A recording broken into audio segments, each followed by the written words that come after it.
हरिहंत सिद्ध सूर्य उपाध्याय साधु सर्व अर्थ के प्रकाशी मांगलिक उपकारी है।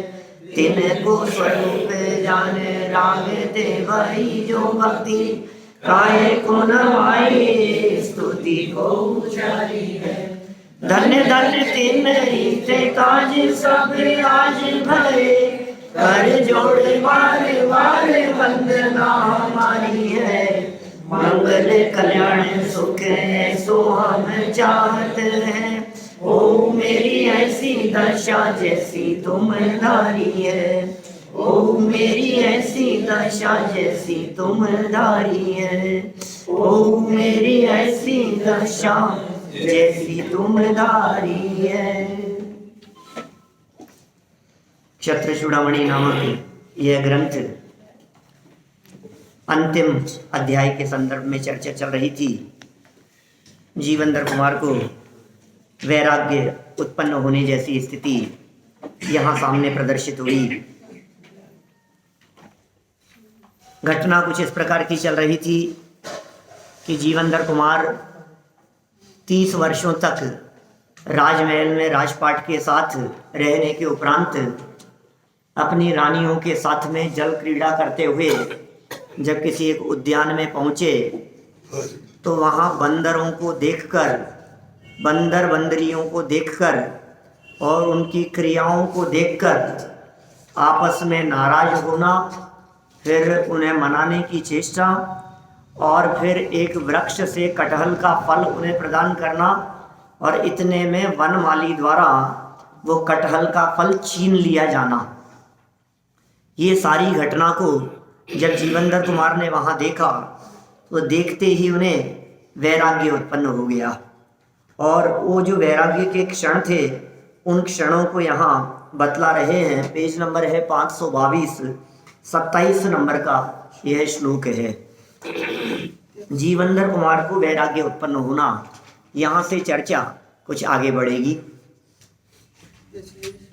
इत्यशेषं विशेषज्ञो वीक्षमाण क्षितीश्वर तत्क्षणे जात वैराग्यादनुपेक्षामभावयत्। यह सब घटना देखने वाले विद्वान राजा जीवंदर कुमार ने उसी समय वैराग्य उत्पन्न होने से 12 भावनाओं का चिंतन किया। देखिए, वैराग्य उत्पन्न करने में यदि कोई समर्थ है तो वे 12 भावनाएं हैं। माने 12 भावनाओं का चिंतन इस जीव को वैराग्य उत्पन्न करने में समर्थ है। और यही कारण है कि प्राचीन काल से ही अपने दिगंबर जैन समाज में माताओं बहनों के माध्यम से आपने देखा होगा अपने घरों में 12 भावनाओं का पाठ करने की एक परंपरा सी रही थी। आप हम लोगों को भी यदि याद है तो वो बचपन के ही संस्कार हैं। यह बात अलग है कि हम हमारे बच्चों को याद नहीं करा पाए। क्या मैंने आपके बच्चों को शायद याद नहीं हो क्योंकि वो आपने पाठ की परंपरा नहीं रखी, कायम नहीं रखी, लेकिन बुजुर्गों में तो वो पाठ की परंपरा कायम ही थी। राजा राणा छत्रपति हाथिन के असवार मरना सबको एक दिन अपनी अपनी बार, ये जो पाठ की स्थिति है ये पाठ बचपन से सुनते आ रहे हैं।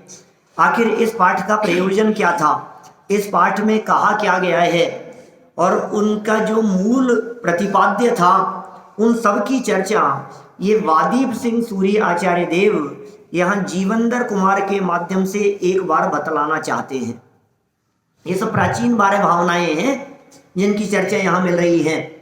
भूधरदास जी द्वारा लिखी गई ये 12 भावना जो जन जन के कंठ का आहार बन गई है, वो तो उसकी सहजता और सरलता के कारण, लेकिन 100 से ज़्यादा 12 भावनाएं आज उपलब्ध है वर्तमान समय में। भावना शतक के नाम से एक पुस्तक प्रकाशित भी है जिनमें 100 से ज़्यादा विद्वानों के द्वारा, मुनिराजों के द्वारा, अज्ञानियों के द्वारा वो 12 भावनाएं लिखी गई।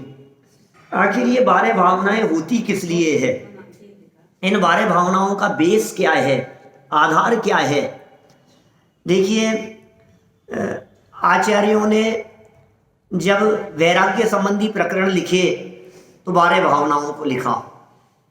प्राचीनतम समय में यदि हम देखते हैं तो हमें आचार्य कुंदकुंद स्वामी की वारसाणु व्याख्या मिलती है, और उमा स्वामी आचार्य द्वारा लिखा गया जो तत्वार सूत्र ग्रंथ है, जिसे सूत्र जी के नाम से समाज में कहा जाता है, उसके 9वें अध्याय में अनित्या शरण संसारे कत्वान्यत्वा शुच्याश्रव बंध शुच्याश्रव संवर निर्जरा लोक बोधि दुर्लभ धर्मस्वाख्या तत्वानुचिंतन मनोप्रेक्षा, ये एक 12 भावनाओं के नाम प्रदर्शित करने वाला सूत्र दिया।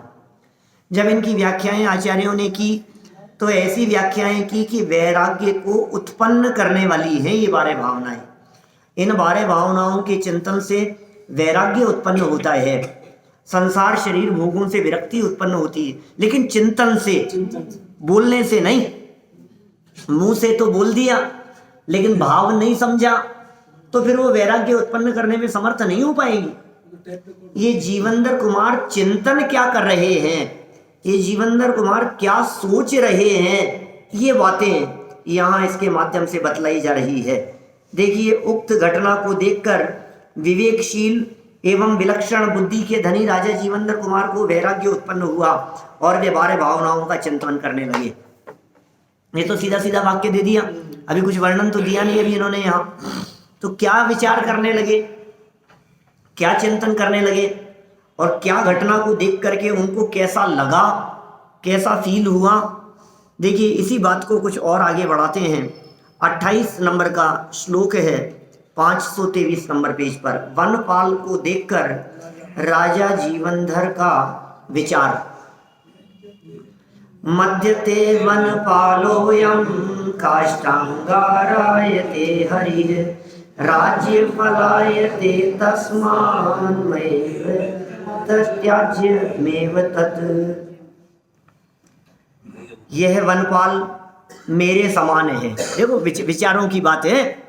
घटना कुछ देखते हैं और उस घटना को देख करके यदि अपनी लाइफ से ना जोड़ा जाए तो फिर वो वैराग्य का कारण नहीं बनता है। घटनाएं तो कितने लोग नहीं देखते हैं। रोड पर होने वाले एक्सीडेंट को कितने लोग देख करके आगे नहीं बढ़ जाते हैं। एक घटना घटी, एक दुर्घटना हुई, एक्सीडेंट हो गया, अब उसे देख करके कितने लोगों को क्या क्या परिणाम आते हैं। एक प्रसिद्ध उदाहरण वैश्या की डेड बॉडी को देखकर होने वाले परिणामों का पुराने समय से सुनते रहे। एक लाश पड़ी है वैश्या की सड़क पर, और उस लाश को देखकर अलग अलग लोगों के अलग अलग तरह के परिणाम हो जाते हैं। जैन साहब, निमित्त एक है, घटना एक है, दृश्य सबको एक समान दिखाई दे रहा है, लेकिन भोगी व्यक्ति को देखकर, उसे देखकर ऐसा लगता है कि जीवित होती तो मैं भोगता। चोर को ऐसा विचार आता है कि ये भीड़ इकट्ठी हो गई है, ये लोग यहाँ न होते तो मैं चुरा कर ले जाता, गहने उतार कर ले जाता। वहीं यदि कुत्ता है कोई तो उसे विचार आता है इस तरह का कि कोई न हो तो मैं इसका मांस भक्षण करूं। यदि वहीं कोई ज्ञानी सज्जन पुरुष है तो उन्हें उसे देखकर ऐसा परिणाम आता है कि देखो कैसी दशा है, इसने धन इकट्ठा करने में अपना जीवन किस तरह से भोगों में बर्बाद कर दिया, और आज देखो यही तो दशा होनी है सबकी। तो एक ही घटना को देखकर अलग अलग लोगों के मन में अलग अलग तरह के परिणाम आ जाया करते हैं। जगत की घटनाएं तो एक जैसी होती है, लेकिन आपको उसे देखकर कैसा भाव आ रहा है ये अपनी वृत्ति के अनुसार। हमारी वृत्ति किस तरह की है, हमारी परिणाम किस तरह के हैं, हमारी सोच किस तरह की है, हमारा चिंतन किस तरह का है, या फिर ऐसा भी कह सकते हैं हम कौन से माहौल में रहते हैं, किनके बीच में उठते बैठते हैं। जीवंदर कुमार तो बचपन से ही ज्ञानी थे। मुनिराज आर्य नंदी के निर्देशन में इनकी शिक्षा दीक्षा हुई थी। माने शिक्षा जो इन्होंने प्राप्त की वो आर्य नंदी के निर्देशन में प्राप्त की थी। बचपन से ही वैरागी परिणति के तो थे ही, वेद विज्ञानी थे, सम्यक दृष्टि थे, बुद्धिमान थे, विवेकशील थे, और तद्भव मोक्षगामी है ही। और जिस माँ के गर्भ में इन्होंने जन्म लिया वो माता विजया भी अत्यंत वैराग्यमय परिणामों वाली थी। यही कारण है कि पुत्र के जन्म के उपरांत वो आरी गांव के आश्रम में, संन्यास आश्रम में चले गई। वो अपने भाई के यहाँ नहीं गई। उनका जो भाई था वो राजा था, राजा गोविंदराज। गोविंदराज विजया रानी के भाई थे, जीवंदर कुमार के मामा थे। वो चाहती तो वहां जा सकती थी, लेकिन वो वहां नहीं गई। आपको घटना बतलाऊं सुदीप जी साहब, ये घटना कुछ इस तरह की है कि जीवंदर कुमार का जन्म शमशान में हुआ था। अभी सब बातें इनको याद आ जाएंगी इस तरह की। राजा सत्येंद्र के पुत्र थे और काष्टांगार उनका सेनापति था। राजा सत्येंद्र अपनी पत्नी के मोह में इतने ज्यादा व्यस्त हुए कि वो काष्टांगार जो सेनापति मंत्री था ना, वो संभालने लगा। चल रहा है सब। अपने मिलाप चंद जी पहाड़िया साहब थे यहाँ, बहुत वर्षों पहले प्रवचन किया करते थे टोलियों के मंदिर में। वो कहते थे नौकर का कोई दोष नहीं जब मालिक को होश नहीं। यदि नौकर घर में चोरी कर रहा है और कुछ हेरा फेरी कर रहा है तो नौकर का कोई दोष नहीं है, मालिक को ही होश नहीं है। तो ऐसी ही स्थिति है वहाँ। सत्येंद्र महाराजा की बात कर रहा हूँ, जीवंदर कुमार के पिताजी। उन्हें कुछ जब होश नहीं था तो वो हेरा फेरी करने लगा, काष्टांगार। और हेरा फेरी करते हुए सेना को अपने पक्ष में कर लिया और बगावत करते हुए राजा सत्येंद्र के ऊपर ही आक्रमण कर दिया। राजा सत्येंद्र ने गर्भवती विजया रानी को, जो अपनी पत्नी थी, उसे एक विमान में बिठा करके उड़ा दिया। लकड़ी का एक यंत्र विमान जैसा बनाया और उसे सुरक्षित करने की दृष्टि से उसे भेज दिया। और बाद में काष्टांगार के साथ में युद्ध हुआ और फिर युद्ध के बीच में उनको वैराग्य हो गया और उन्होंने दीक्षा ले ली, संन्यास होकर के वो तो स्वर्ग में चले गए। और वो जो यंत्र सहित विमान भेजा था वो एक शमशान में जाकर गिर गया। देखो आप, आपका उदय, वो भी कहीं सुरक्षित स्थान पर पहुंचा नहीं। शमशान पहले के समय में नगर से बाहर हुआ करते थे, जंगल में। आज तो नगर इतने बढ़ गए हैं कि वे शमशान नगर के बीचों बीच आ गए हैं। पहले तो शमशान के आसपास से गुजरना भी वो डर लगता था लोगों को कि कोई भूत प्रेत नहीं हो, व्यंतरादिक देवों के आवास नहीं हो, यहाँ से गुजरो नहीं, निकलो नहीं इनके आसपास से, तो बड़ा डर लगता था। ऐसे ही स्थान होते थे। अभी तो मेरे पहले बीच में मेरा काम वहाँ शमशान में होता था। वो एक बाइंडर था काम करने वाला, तो रात को देर तक मैं वहाँ उसके पास में काम करता था। तो आर जब बहुत छोटा था तो कभी एक बार किसी का फ़ोन आया, उसको तो वो समझता नहीं था कुछ भी कि पापा कहाँ है लैंडलाइन पर। तो उसने कहा कि पापा तो शमशान में है। शमशान में है, रात को 11 बजे की बात है और बोले वो तो शमशान में है। बड़ा आश्चर्य हुआ, बाद में मालूम चला कि वो तो वहाँ, तो शमशान में मैं बहुत देर तक बैठता था वहाँ। तो डर, लोग मेरे से पूछा आपको डर नहीं लगता है? डर किस बात से लगे? जिंदा से तो फिर एक बात डर लगे, मुर्दे से किस बात का डर? क्या जो है ही नहीं, जो चला ही गया है, जिसमें जीवन ही नहीं है, वो क्या बिगाड़ेगा बताओ? जिंदा तो फिर आपका कुछ बिगाड़ सकता है। तो शमशान में जाकर के वो गिर गया विमान। और विजया रानी जो थी उसने शमशान में ही जन्म दिया बालक को। जीवंदर कुमार का वहाँ जन्म हो गया शमशान में ही। वहाँ वन देवी ने ही उनकी सुरक्षा की, वहाँ आकर के संभाला, सहयोग किया और बाद में कहा कि तुम चिंता मत करो। वन देवी ऐसा कह करके गई विजया माता से कि तुम चिंता मत करो, इसका लालन पालन तो बहुत भाग्यशाली तरीके से होने वाला है, बहुत अच्छे स्थान पर, और कोई एक यहाँ आएगा अभी और वो इसे ले जाएगा, कोई सेठ। और ये कह करके वन देवी तो चले गई क्या घोषणा करके। और एक दूसरी घटना घटी। एक सेठ था जिसका नाम था गंधोत्कट, सेठ गंधोत्कट। ये काष्टांगार था, वो अलग है। गंधोत्कट सेठ, उसके पुत्र जन्म होते थे और जन्म होते ही मर जाते थे, जन्म होते थे मर जाते थे, जन्म होते थे मर जाते थे। ऐसे कोई 10-12 पुत्र उसके जन्म हुए और मर गए। तो उसने एक बार मुनिराज से जाकर के पूछा कि महाराज कोई उपाय बतलाओ, या क्या करूं मैं, मेरे से ऐसा क्या अपराध हो गया है। आप निमित्त ज्ञानी हुए, आप कुछ जानते हो तो कुछ भविष्य के बारे में बतलाएं, कुछ मेरे पापों के बारे में बतलाएं, कुछ पापों का प्रायश्चित देवें। ऐसा उसने सेठ ने निवेदन किया। तो महाराज ने बतलाया कि अब जो तुम्हारे पुत्र जन्म होगा, बोले वो भी मरा हुआ होगा, लेकिन मरा हुआ जन्म लेने पर जब तुम उसे शमशान में छोड़ने जाओगे तो वहां तुम्हें एक जीवित पुत्र मिलेगा। उसे लाकर के जब उसका पालन पोषण करोगे, उसके बाद तुम्हारे खुद के जो पुत्र होंगे वो जीवित निकलेंगे, मतलब वो ऐसा भाग्यशाली होगा वो। यह बात सेठ ने तो सुन ली, लेकिन घर जाकर के अपनी पत्नी को नहीं बताई। पत्नी को बतलाई नहीं कि क्या पता क्या होगा, देखते हैं। पुत्र जन्म हुआ और मरा हुआ जन्मा। जब मरा हुआ जन्मा तो सेठ गंदोट कट लेकर के उसे शमशान पहुंचे, और शमशान पहुंचे तो इधर उधर ढूंढने लगे, क्यों महाराज ने कही थी शायद कोई बच्चा हो यहाँ। और माँ जो थी विजया, उसे वन देवी ने कही थी बात कि कोई आएगा। तो वो उस बालक को वहां रखकर और बालक के हाथ में राज मुद्रा देकर मुट्ठी में, कि जिससे भविष्य में ये निर्णय हो या पहचाना जा सके कि ये राजपुत्र है, राजघराने का है। उसके हाथ में राज मुद्रा देकर झाड़ियों के पीछे छिप गई कि कोई आ रहा है, देखें क्या है।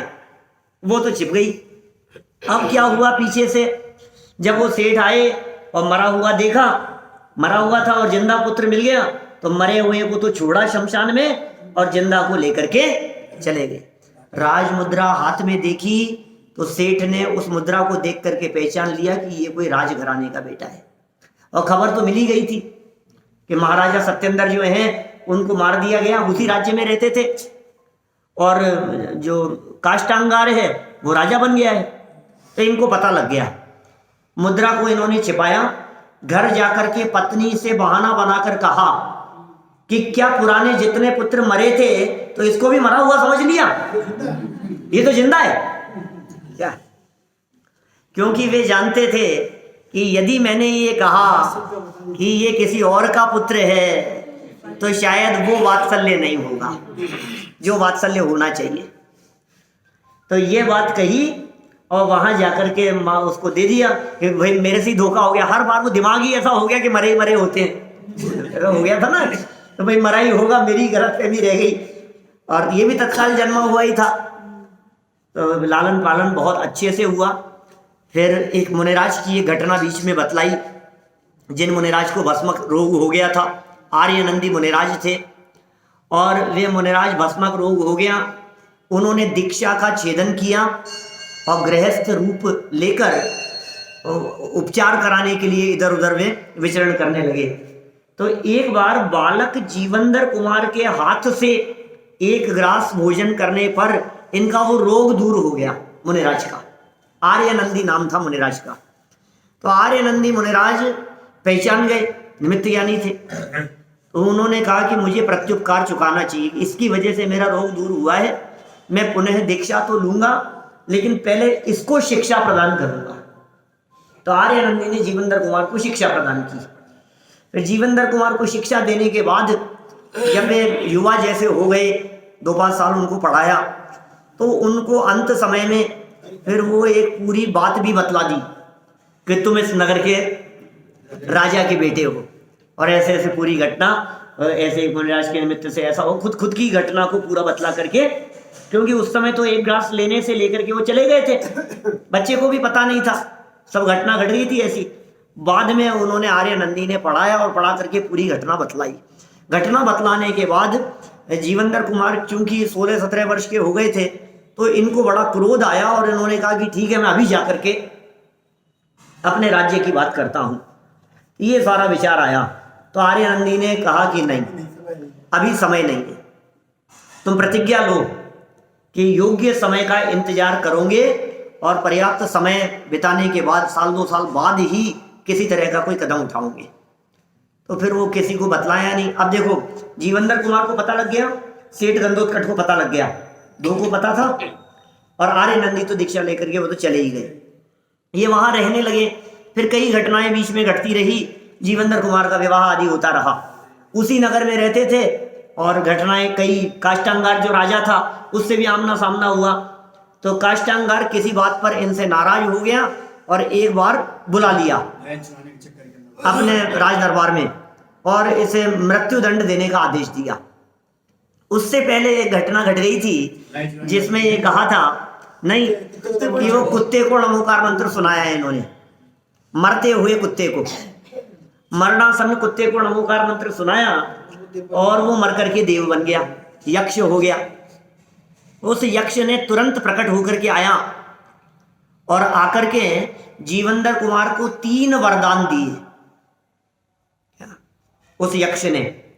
मुझे लगता है समाज में फटाफट किसी की हालत बिगड़ने पर नमोकार मंत्र सुनाने की जो परंपरा है उसमें ये भी एक कारण लगता है कि शायद ये कोई मर करके बन जाए और कुछ आ जाए वापस, कोई सहयोग करने के लिए, कोई भला करने के लिए, तो ऐसा भी सोचा जा सकता है। खैर, पद्म ऋषि सेठ ने सुनाया था तो वो राम के जीव बने। रामचंद्र जी जो थे उन्होंने पूर्व भाव में मरते हुए बैल को नमोकार मंत्र सुनाया था।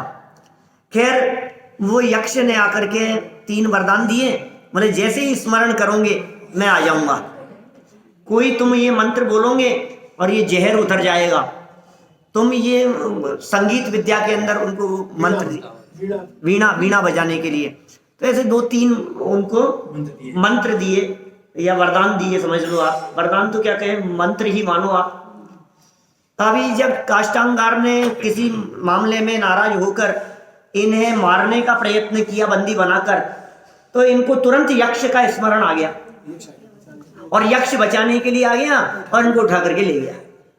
बीच में से सब तलाशते रहे, गायब हो गए ये, तो उड़ा करके ले गया और फिर जंगल में चले गए। यक्ष अपने स्थान पर ले गया, चैत्यालयों की वंदनाएं कराई, फिर 2-4 और विवाह हुए और फिर बाद में इनकी कुछ योजना इस तरह की बनी कि वो सब लोग तैयार हो गए और फिर पुनः इनको माँ मिल गई जंगल में ही।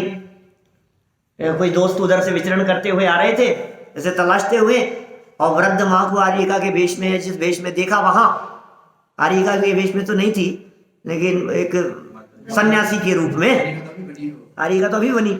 तो फिर वो उन्होंने कहा, जो दोस्त थे ना नगरी के, उन्होंने कहा कि हम हमारे मित्र जीवंदर को देखने के लिए जा रहे हैं। तो बोले कौन है, क्या है? फिर उन्होंने उनकी थोड़ी परिचय चर्चा की, तो फिर वो पहचान गई कि ये तो हो ना हो मेरा ही बेटा है। फिर वो लोग चले गए जीवंदर के पास और जीवंदर को लेकर के आए। तो जीवंदर अपनी माँ से मिल लिए और माँ से मिल करके इसी राजपुरी नगरी में आ गए और राजपुरी नगरी में आकर के चारों तरफ का माहौल देखने लगे। वहीं इनके मामा भी आ गए सहयोग करने के लिए।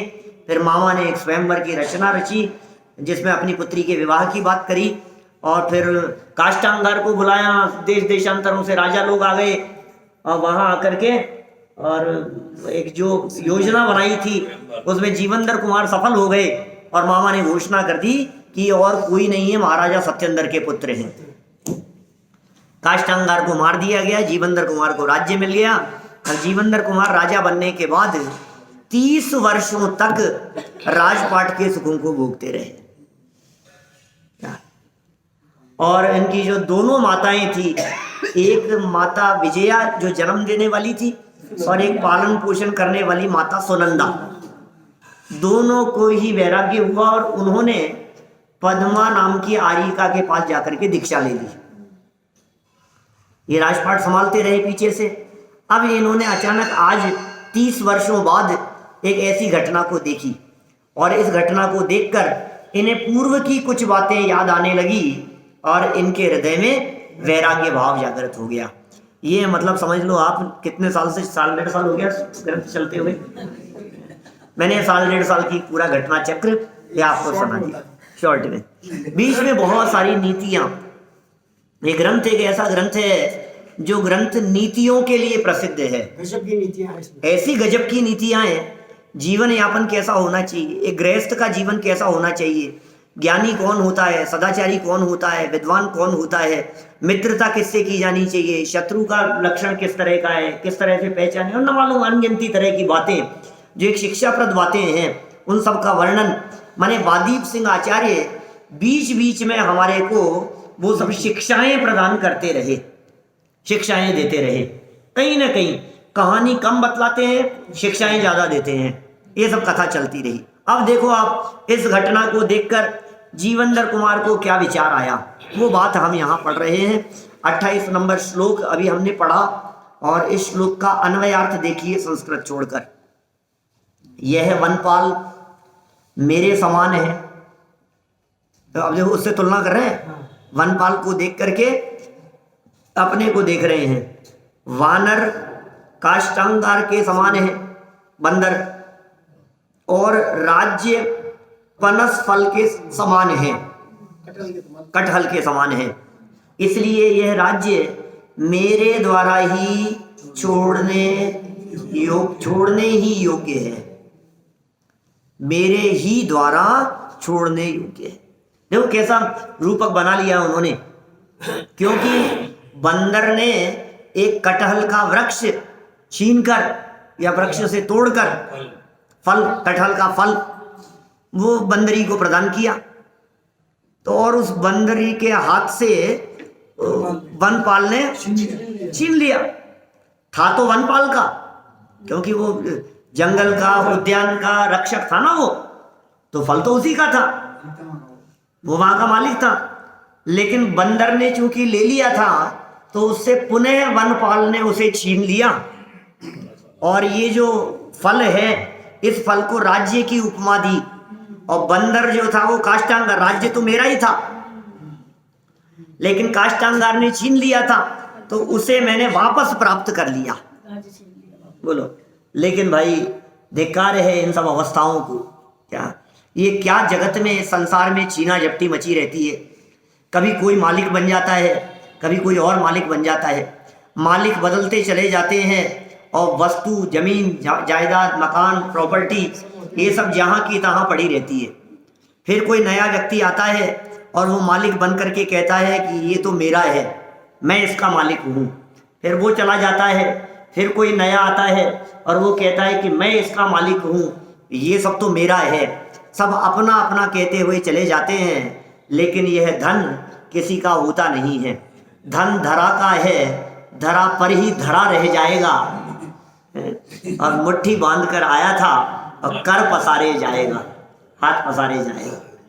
धन यही का है, आया तो मुट्ठी बांध करके था और जाएगा खुले हाथ में। ये विचार कर रहे हैं काष्ठांगार की दशा का, राजा सत्येंद्र के बारे में, अपने जीवन के बारे में, और पुनः मैंने किस प्रकार से राज्य प्राप्त कर लिया उसके बारे में।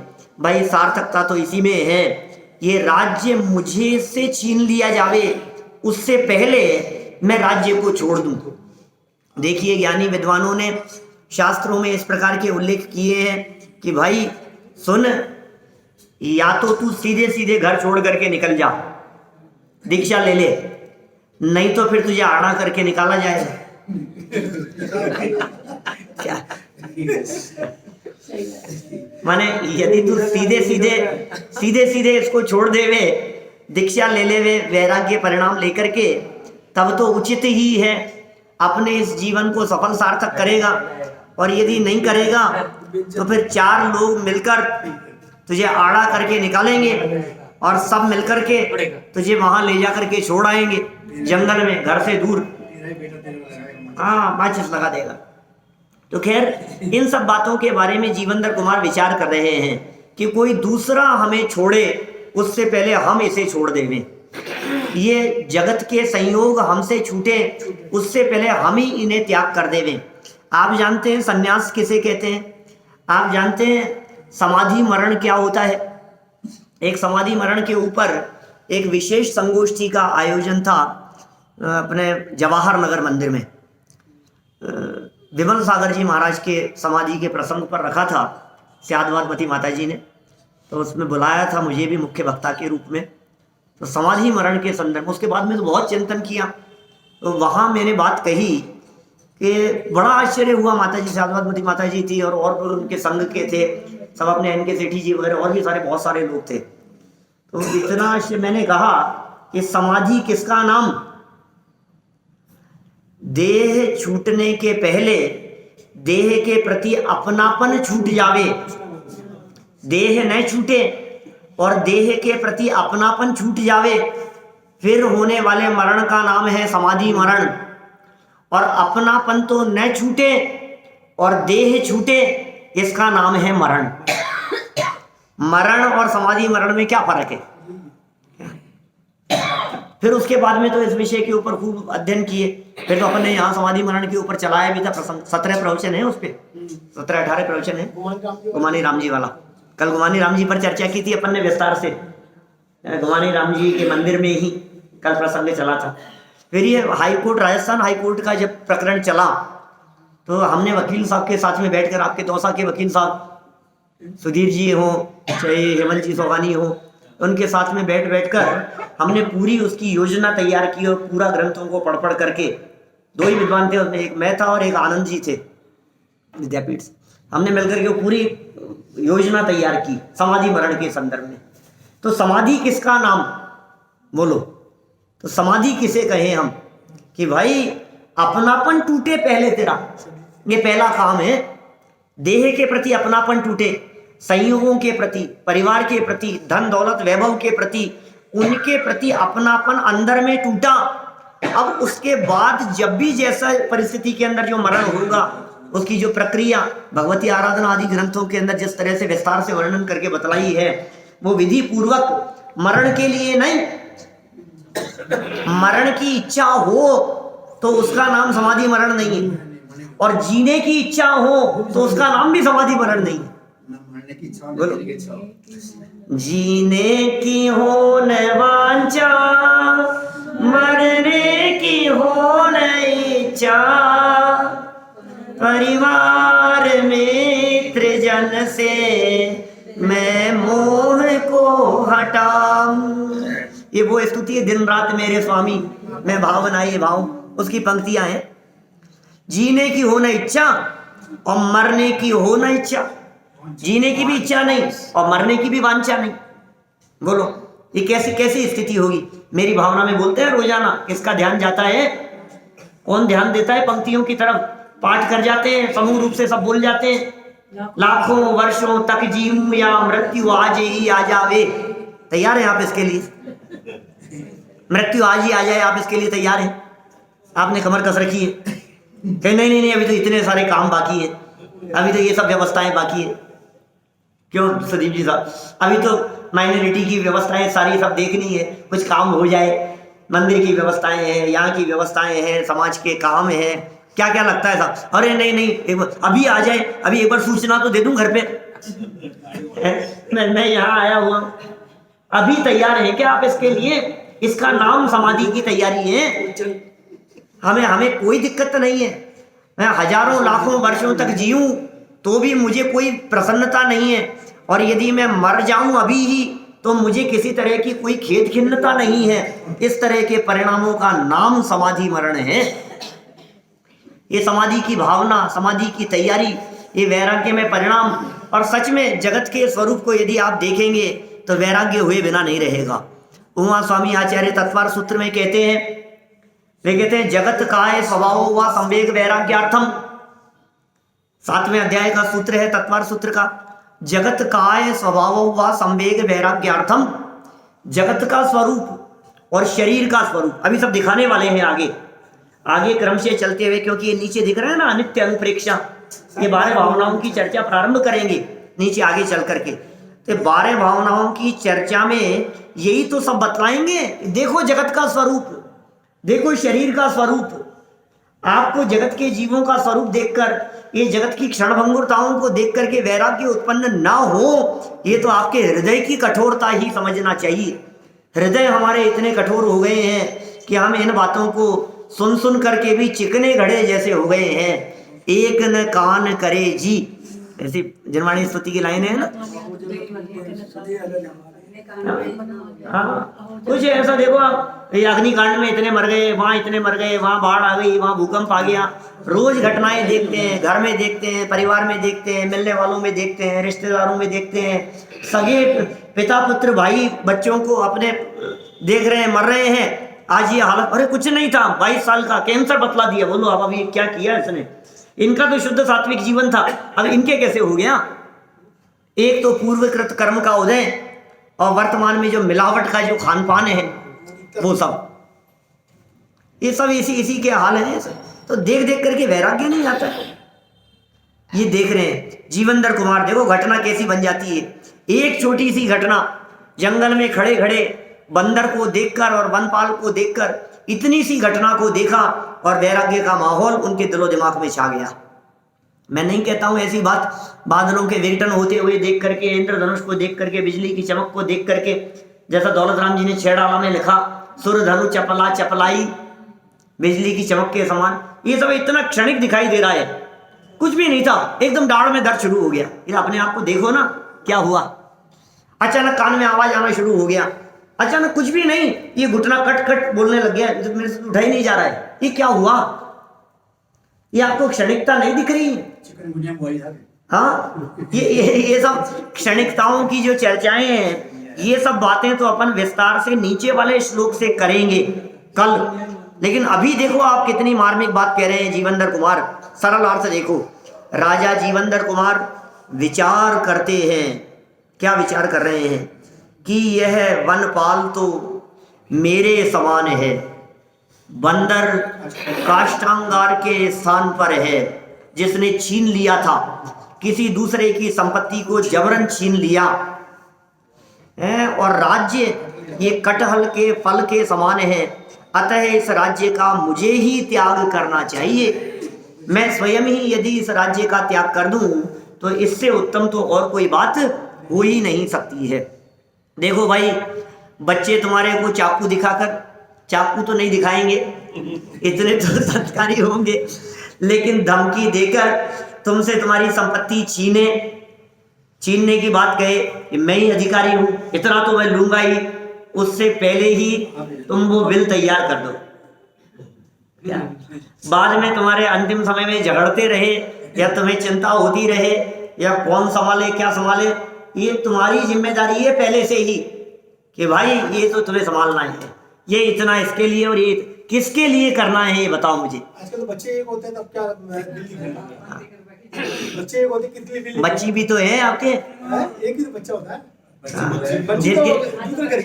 नहीं, दूसरे घर के नहीं भाई साहब, आजकल का जमाना बदल गया है, कानून बदल गए हैं। पुत्रियों को बिल्कुल बराबर का हिस्सा है प्रॉपर्टी में। क्या भैया, दीदी बेटी है पीछे, सब बराबर। आपको मिलेगा ना, इसलिए बातें कर रहे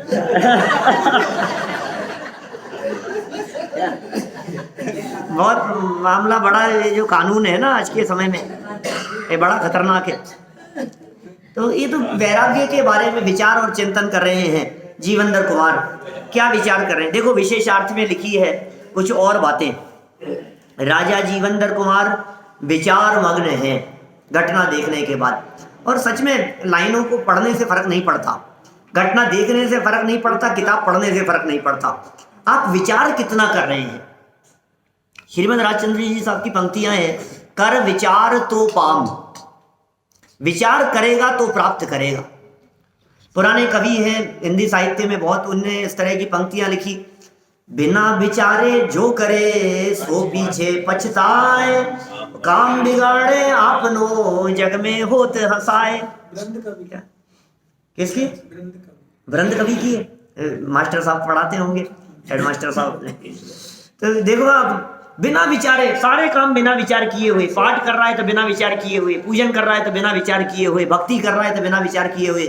जो टोडरमल जी ने मोक्ष मार्ग प्रकाशक पेज नंबर 220 पर जो घटना और जो पूरी परिस्थितियां लिखी है, जगत के जीवों का जो चित्रण किया है 220 नंबर पेज पर, ऐसा खुला चित्रण किया है साहब, एक पेज पर आप कल्पना नहीं कर सकते।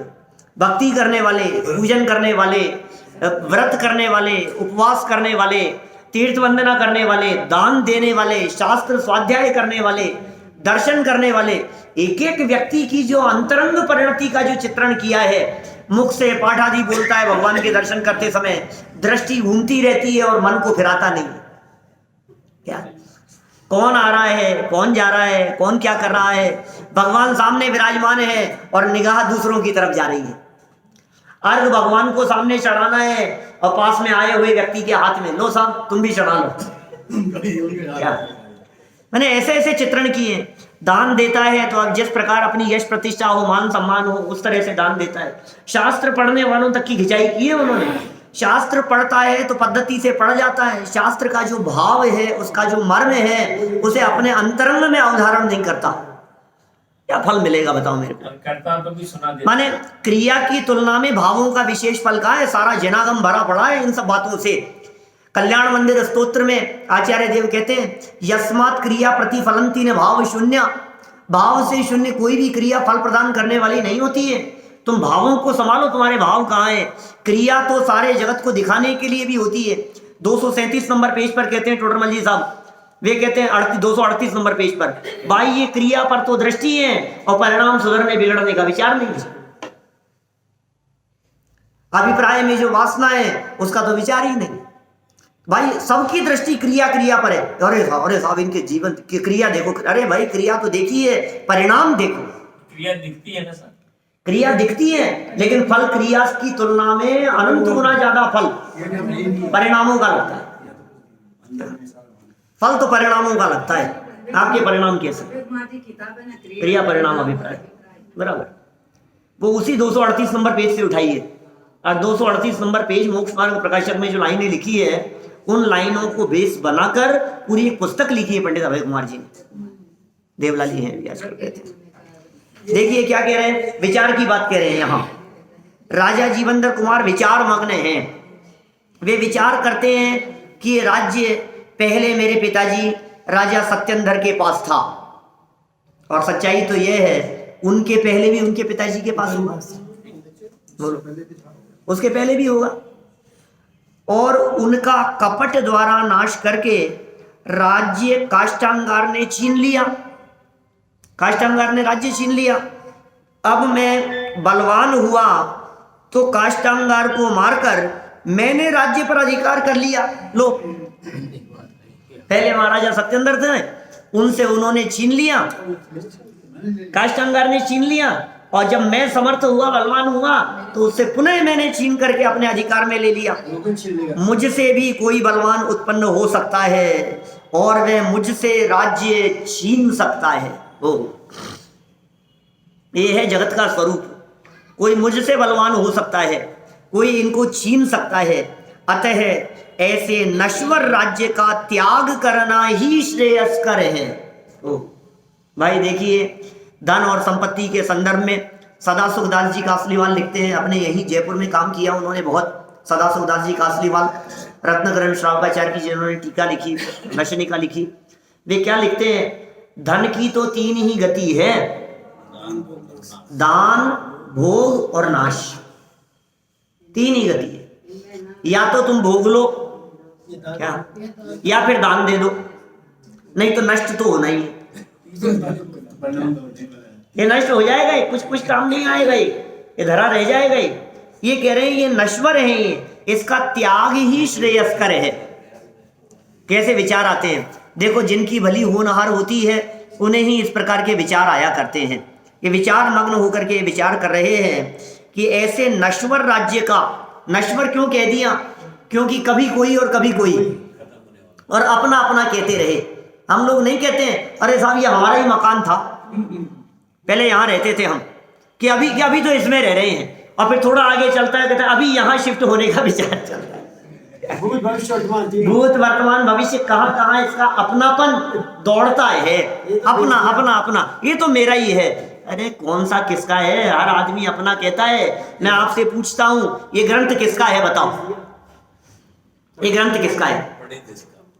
वादीप सिंह सूरी आचार्य कहें कि भाई ये मेरा लिखा हुआ है, व्याख्या करने वाले कहें कि ये मेरा है, ब्रह्मचारी यशपाल जी ने इसका अनुवाद और संपादन किया, वो कहें कि ये तो मेरा है, किताब छापने वाले प्रकाशक कहें कि ये तो हमारी है। हमने छापी है। हमने छापी है। बाइंडिंग करने वाला कहे कि ये तो मेरी बनाई हुई है, मैंने ही तो बनाई है। हर व्यक्ति इसे जैसे मैं पुस्तक की बात कह रहा हूं, इसी तरह से ये शर्ट किसकी भाई साहब बतलाओ, ये टी शर्ट किसकी, ये जैकेट किसकी। कंपनी वाला कहता है मेरी, फैक्ट्री वाला कहता है मेरी, डिस्ट्रीब्यूटर कहता है मेरी, बेचने वाला कहता है तो मेरी दुकान की है, जिसने कपड़ा बनाया है, जिसने डिजाइन बनाई तो मेरी डिजाइन है, मेरा डिजाइन किया हुआ है, ये किस तरह से बनेगी।